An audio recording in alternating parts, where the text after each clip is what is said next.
Chapter 18, The Abandoned Town, Late Morning, Day 2. We bumbled along in the back of the van on the bare floor. Our comms guy yelled from the front, "Sign says town's just a few miles." We all thanked him as we bounced around in the back. I said, "What's up?" to our armorer. I hadn't seen him in a while. He slid something over to me on top of something else. I shined my flashlight on it, and it was an armored plate carrier in my size. For me? He nodded. I took my chest rig off and put the armor plate carrier on. I tried to do it without smashing my face. I had worn one before at an op that was really dangerous, but couldn't afford one before the collapse happened. It had its own AR mag pouches in the front. No pistol mag pouches there, though. I looked around and saw pistol mag pouches on the side. I started swapping my mags, and as the pouches on my chest rig weren't molly. As I did that, I realized the carrier wasn't getting that much heavier. What's with the carrier being so light, man? Those aren't steel plates. Those are ceramic. Rated to about level 3+. Same strength and everything, just half the weight. They still have the spalling. Should stop everything up to and around standard 308. I didn't question him, just thank him. I knew that once you get armor past level 3A that the math gets really weird. I mean, I could take most pistol rounds and a few common rifle calibers up to and including the 30 cal family. There were also some novelty rounds that could penetrate any armor, but nobody tried to defeat those because they were so fringe and never mass-produced. The armor also wasn't rated for all the variations of high caliber AP armor piercing rounds. For that I had to go up to level 4 plate, which was extremely bulky and insanely expensive before the collapse. I'd heard rumors of new prototype armors being developed, but I don't know if they ever became commercially available, so ceramic was the best I was going to get in terms of weight protection and availability. I found the side pouches with my flashlight and put my pistol magazines in. I cinched down the pouch straps to make sure to hold my small magazines in. The extended mags fit fine, but the short mags didn't. That was fine. They were supposed to go into mag carriers that gripped them tight, not mag pouches anyway. These mag pouches were for full-size pistol mags. I thanked him and tossed to my chest rig. "Throw it back into the gear pile," I said. He thanked me. It had been given to me by a friend when I only had a shoulder rig for my pistol. The chest rig allowed me to have my air mags and pistol mags. It could get handed down to someone else now. Goodness knows that we had a big shortage of tactical gear. People needed to get caught up and upgraded as fast as they could. We'd driven maybe a mile or so as best as I could tell. We were going at a steady pace, and they had said the town was only a few miles. I had time to ask about the object he had slid my plate carrier over on. "What's this?" I asked, unable to see it very well in the shadow. My flashlight not making any sense of it in my brain. "A gift from a certain northern heathen." "Oh, you've got to be kidding me," I replied. "Yeah, he said you'd be able to figure it out and understand it." "Yeah, I'll figure it out when I see it," I responded. I picked it up and felt around. It seemed like some kind of shield he and I had been talking about online before the collapse. I guided my hand around the edges, holding it with the other. It had an odd shape with protruding stumpy V's on both sides. I was absolutely elated. Everyone had given me so much freaking crap for wanting a shield, and now I had one. Neener.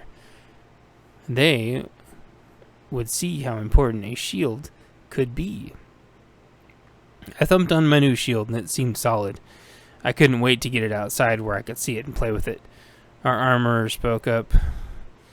"Yeah, I figured it'd be important for the mission, so we made sure to get it to you." "Well, I really appreciate it," I responded. "I knew you'd like it, but it's a good use, okay?" "Oh, you know I will," I responded. Right around then, the guys up front told us we were entering the town. We would casually drive through and hopefully find somewhere to go and hide or whatever. I don't really know or understand the plan anymore. I only knew that we were trying to lead the marauders away as far as possible, buy everyone else some time. It wasn't really a suicide mission, simply riskier than usual, with a lot more improvising required. We bumbled through the town, driving straight through, But then something weird happened and we slowed down.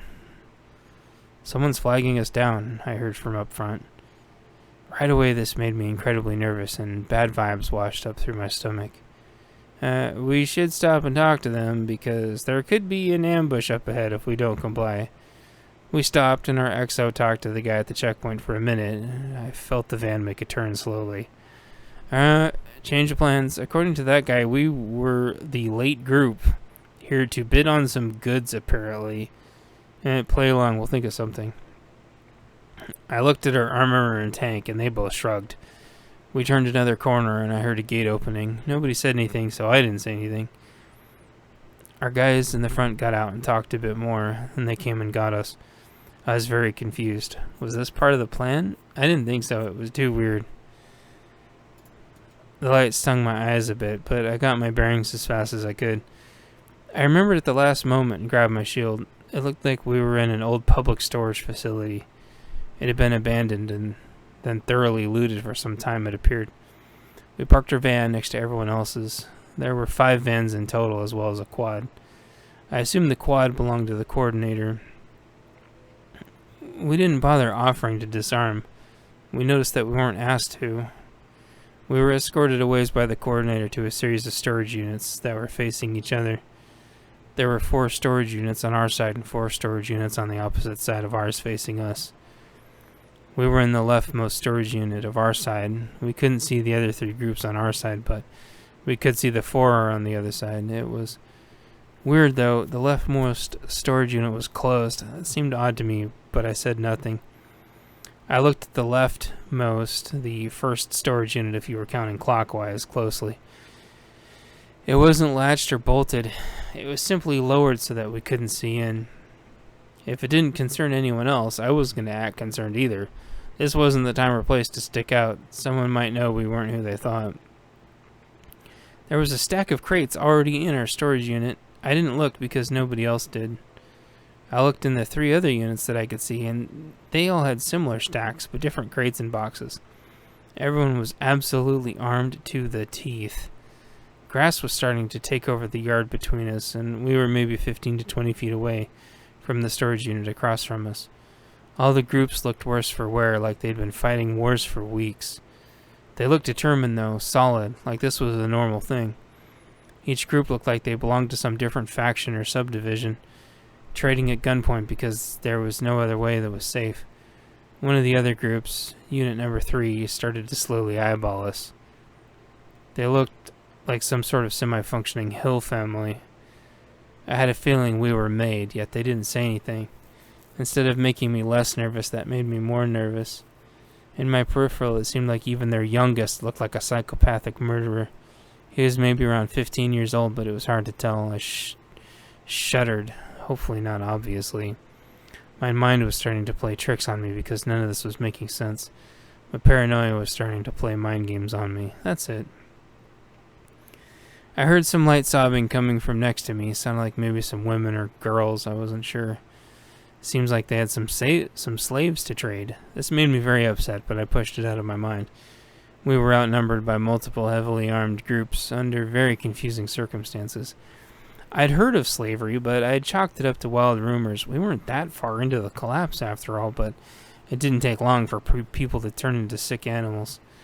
Who knows, maybe we could trade for them somehow and rescue them. Then I realized that this had been going on for a while, and I wondered how many more were out there.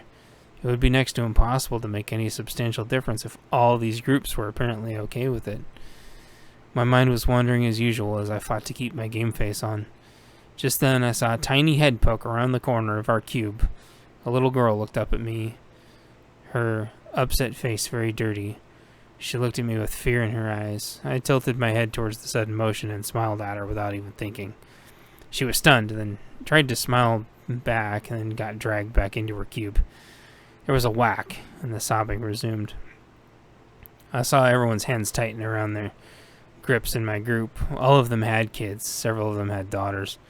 I didn't think we'd be able to keep up this charade much longer before my whole team turned that corner and started beating the living hell out of whoever was in there. I think the facilitator could sense this and got tired of waiting on storage unit number 1. "All right, we're starting," he yelled into the closed unit. Raise the shutter or you are out of the bidding.